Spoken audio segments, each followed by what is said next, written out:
بسم الله الرحمن الرحيم. الحمد لله وكفى وسلام على عباده الذين اصطفى أما بعد. فأعوذ بالله من الشيطان الرجيم. بسم الله الرحمن الرحيم. يا أيها الذين آمنوا كتب عليكم الصيام كما كتب على الذين من قبلكم لعلكم تتقون. صدق الله العظيم.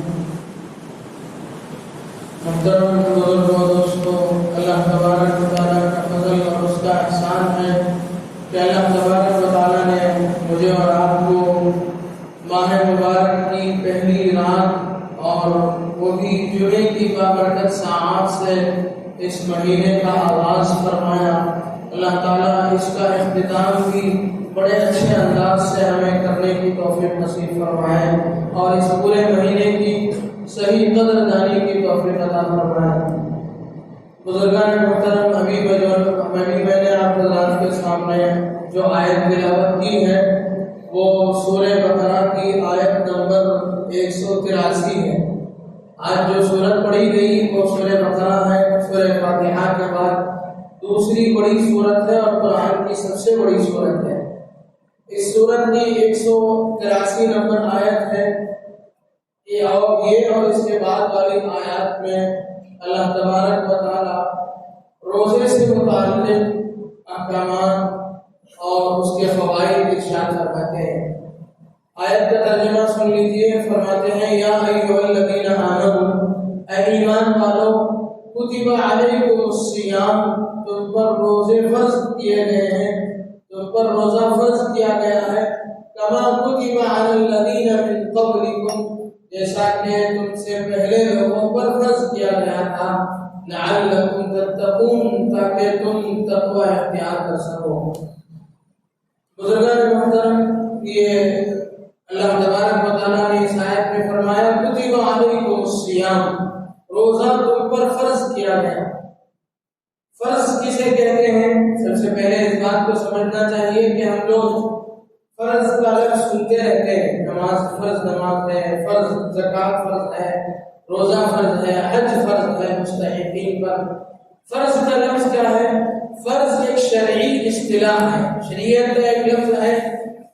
شریعت کا کوئی بھی ایسا حکم جو قرآن کی آیت سے اور احادیث متواتر احادیث سے جو حکم ثابت ہوتا ہے اس حکم کو کہتے ہیں فرض۔ اس کا کیا حکم ہے؟ اس کا شریعت میں اس کی کیا حیثیت ہے؟ شرعی حیثیت کہتے ہیں فقہاء نے کہا ہے کہ فرض حکم جو بھی ہو، جیسے نماز ہے، روزہ ہے، زکوٰۃ ہے، اس کا کرنا ضروری ہے، لازم ہے، اور بغیر کسی عذر کے اس کا چھوڑنا حرام ہے، گناہ ہے، بغیر کسی عذر کے۔ اور اس کا انکار کرنا یا اس کی تحقیر کرنا آدمی کو اسلام سے خارج کر دیتا ہے۔ آپ روزہ نہ رکھیں بغیر کسی عذر کے، بغیر کسی شرعی عذر کے آپ روزہ نہ چھوڑ دیں، روزہ کا چھوڑنا آپ کے لیے حرام ہے، آپ ایک حرام کام کا ارتکاب کر رہے ہیں۔ آج ہم دیکھیں ہمارے معاشرے میں معمولی بہانے سے ہم لوگ روزہ چھوڑ رہے ہیں۔ روزے چھوڑنے کا کیا عذر ہے؟ یا تو ایسی بیماری جس کی وجہ سے روزہ رکھنے سے وہ بیماری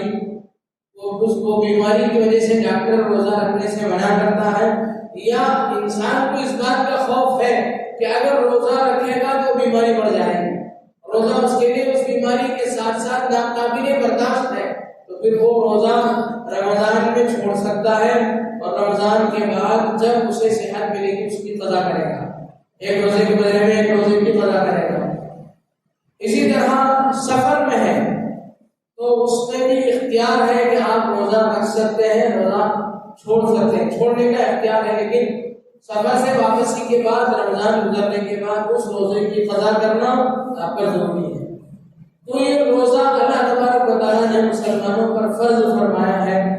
اس کی فضیلتیں احادیث کی کتابوں میں بہت بڑی فضیلتیں واقع ہوئے۔ اللہ کے نبی صلی اللہ علیہ وسلم نے فرمایا کہ روزے دار کے لیے سمندر کی مچھلیاں دعا کرتی ہیں، اور روزے کی فرضیت کب ہوئی؟ سن 2 ہجری میں، ہجرت کے دوسرے سال یہ روزے کی فرضیت واقع ہوئی۔ اللہ کے نبی صلی اللہ علیہ وسلم نے امت کے سامنے روزے کی فرضیت والے آیات سنائے، پڑھ کر کے سنائے۔ روزے کی فرضیت کے سلسلے میں بھی 3 طرح کی تبدیلی ہوئی۔ نماز کے سلسلے میں بھی جب نماز کا حکم ہوا تو 3 طریقے سے اس میں تبدیلی واقع ہوئی۔ اسی طرح روزے میں بھی 3 طرح کی تبدیلیاں واقع ہوئی۔ سب سے پہلے جب اللہ کے نبی صلی اللہ علیہ وسلم ہجرت کر کے مدینہ طیبہ تشریف لے گئے تو اس موقع پر مسلمان روزہ رکھتے تھے۔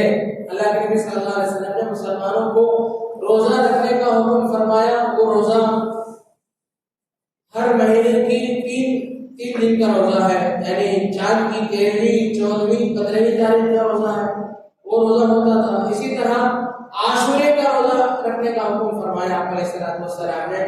اس کے بعد اس میں تبدیلی واقع ہوئی جب رمضان کے روزے کی فرضیت اللہ کی طرف سے نازل ہوئی تو اس کے بعد وہ روزے، ان روزوں کا رکھنا اس مستحب درجے کا ہو گیا، وہ روزہ رکھنا نفل ہے۔ اب رمضان کے پورے رمضان کے روزے رکھنے فرض ہو گئے، لیکن اس کے ساتھ ساتھ دوسرا ایک حیثیت تھی۔ قرآن کریم میں آج بھی وہ آیت موجود ہے جس میں اللہ رب العزت فرماتے ہیں وَعَلَى الَّذِينَ يُطِيقُونَهُ فِدْيَةٌ طَعَامُ مِسْكِينٍ۔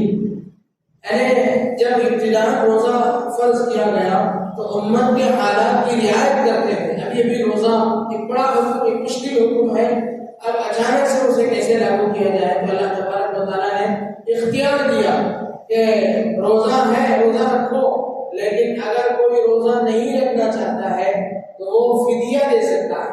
روزہ بھی رکھ سکتا ہے، روزہ نہیں رکھنا چاہتا ہے، رکھ نہیں پاتا ہے تو فدیہ دے سکتا ہے۔ بعد میں یہ حکم صرف عمر والوں کے لیے باقی رہ گیا۔ اس کے بعد کی آیت جو ہے شہر رمضان الذی انزل فیہ القرآن، اس میں ایک جملہ ہے فَمَنْ شَهِدَ مِنْكُمُ الشَّهْرَ فَلْيَصُمْ، جو بھی رمضان کا مہینہ پائے گا اس کے لیے روزہ رکھنا ضروری ہے۔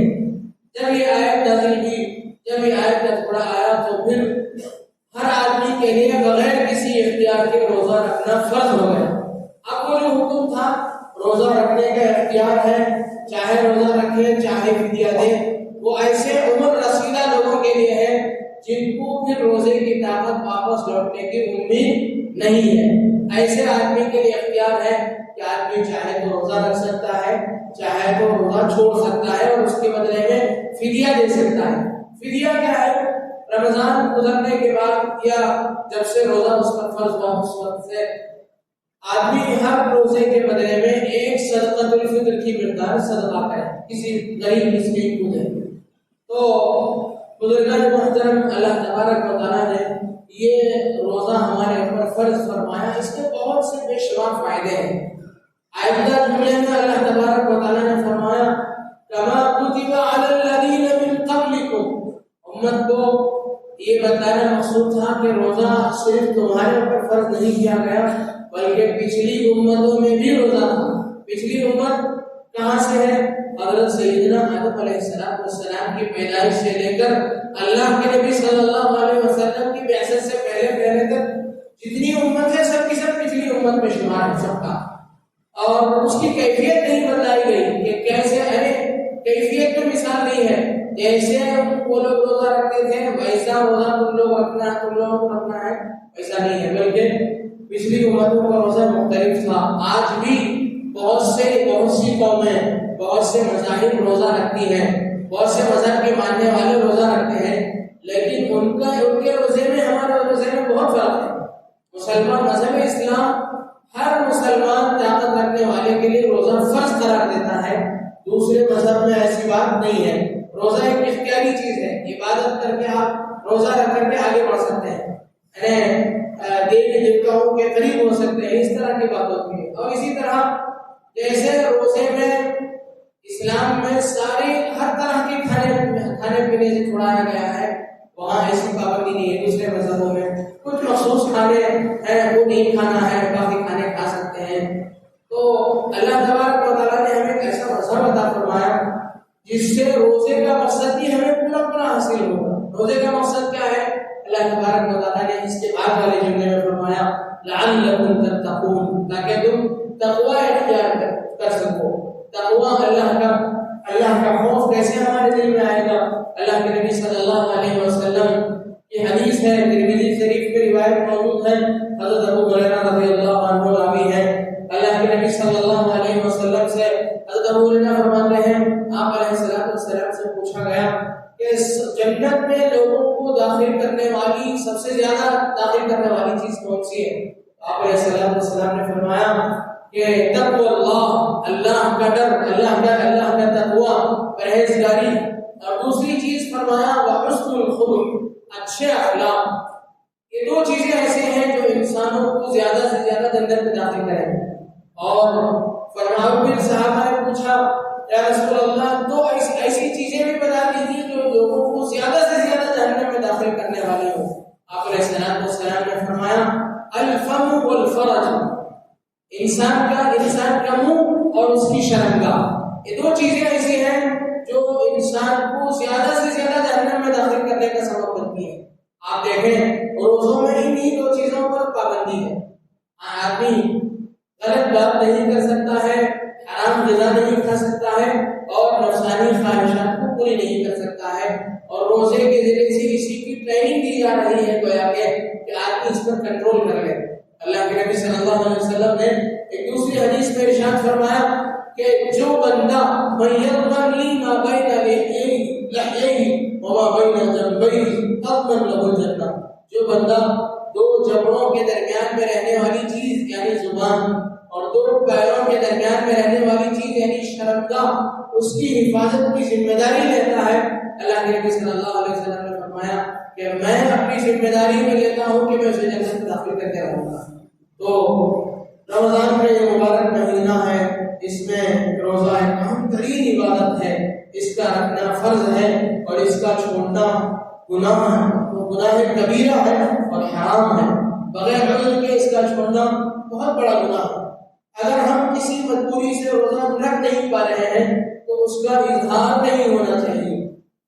شریعت میں یہ حکم ہے کہ بندہ اگر روزے سے رہا، کسی مجبوری سے اسے افطار کرنے کی ضرورت پڑ گئی، درمیان میں وہ روزہ توڑنا چاہا، درمیان میں وہ کسی مجبوری سے وہ پانی پی لیا، اب اس کا روزہ ٹوٹ گیا، تو بھی اس کے لیے بہتر یہ ہے کہ وہ شام تک کھائے پیے بغیر باقی رہے، اپنے آپ کو باقی رہے۔